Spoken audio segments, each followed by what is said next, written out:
Olá, tudo bem?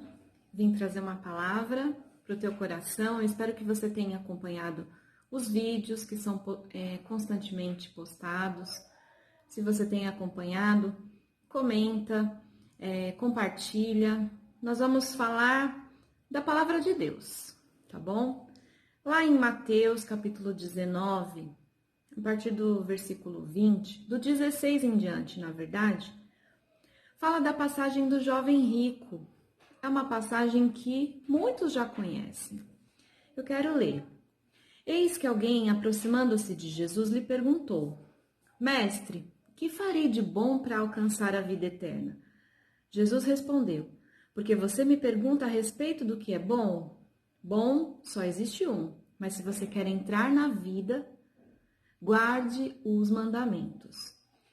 E esse jovem perguntou assim: tudo isso referente aos mandamentos, tudo isso eu tenho obedecido. O que me falta ainda? É interessante como ele pensava ter tudo. Quando ele faz uma análise, acho que ele olha ao redor e olha para a vida dele, ele imagina que ele tinha tudo. Mas ele não conseguia entender por que a vida não estava funcionando da maneira como ele tinha planejado. Ele sentia que faltava alguma coisa. Ele tinha dinheiro, caráter, reputação, religião, tantas coisas, mas ainda existia um vazio no coração. Talvez a falta de paz no coração. Ouvir Jesus ensinando no templo ou nas ruas, talvez tenha atraído esse jovem para o Salvador. Talvez tenha despertado nele a curiosidade e a vontade de seguir esse Jesus. Mas Jesus, muito sábio, direcionou esse jovem para os mandamentos. E aí ele ainda pergunta ao jovem, mas quais? Eu quero que você depois leia na tua casa. E Jesus citou alguns para ele. É engraçado como a lei, os mandamentos, a lei é como um espelho que quando nós olhamos, revela as manchas que existem em nós. Quando nós somos notificados de alguma infração, a gente recebe uma carta em casa e nessa notificação, vamos falar de multa de trânsito, você tem um valor a pagar, você perde pontos na sua carteira, corre o risco de perder o direito de dirigir. A lei é a mesma coisa. Quando nós olhamos, nós enxergamos aquilo que existe de errado em nós, onde nós falhamos. Encontrar Jesus deu a solução para o problema dele. Na verdade, o jovem rico mostrou que ele tinha avareza. Ele era avarento e ele tinha que quebrar o poder desses bens materiais para poder seguir a Jesus.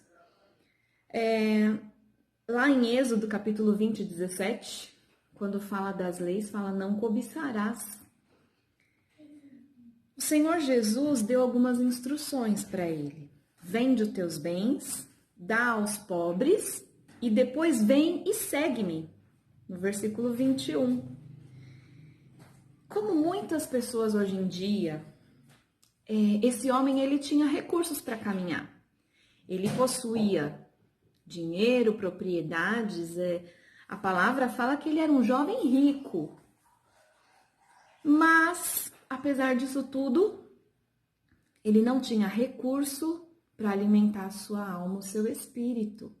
Faltava alguma coisa e ele vinha acumulando coisas, porém, o seu espírito estava faminto, necessitava de um Salvador, necessitava de alimentos, de algo mais profundo do que algo material. Só que quando Jesus falou, deixa tudo, vende, dá para os pobres, eu acho que na cabeça desse jovem, rapidinho, ele fez um inventário de tudo que ele possuía. E ele colocou na balança o que mais era importante para ele. E eu creio que esse jovem achou que era tudo muito caro, abrir mão de tudo para seguir a Jesus. Ele não viu um futuro naquilo. Ele se limitou somente às coisas materiais e falou, não, para mim é demais vender tudo para seguir a Jesus. Perder. Aparentemente, o homem não disse mais nada para Jesus. Ele se levantou, virou e foi embora. Ele chegou humilde, entusiasmado quando ele correu para Jesus, mas eu creio que agora, quando ele retorna para a casa dele, ele estava triste, decepcionado, porque na verdade, ao rejeitar a vontade de Deus, esse homem acabou perdendo a sua riqueza e uma nova vida em Cristo. Mas como ele perdeu a riqueza? Não, na vida terrena pode ser que ele tenha morrido rico, mas ele perdeu a vida eterna. Ele perdeu o direito à salvação. Ele perdeu a chance de ser, ele continuou rico, porém ele deixou de ser um discípulo do rei. Se ele se tivesse rendido ao Senhor, ele teria recebido o perdão e uma nova vida em Cristo Jesus. Você um dia foi alcançado pelo Senhor. Quando existe conversão verdadeira, a verdadeira conversão é aquela que vem da confissão de pecados, é aquela que a pessoa percebe que precisava de um Salvador e precisava se arrepender dos seus pecados. Se você acha que você sempre foi bom, não tem essa convicção de culpa, você não se converteu de verdade. Porque a verdadeira conversão, ela vem com a convicção de culpa. Eu vim do pecado, eu preciso me redimir, eu preciso de um Salvador. E esse jovem, ele perdeu essa oportunidade. O jovem manteve a sua riqueza, porém perdeu Jesus.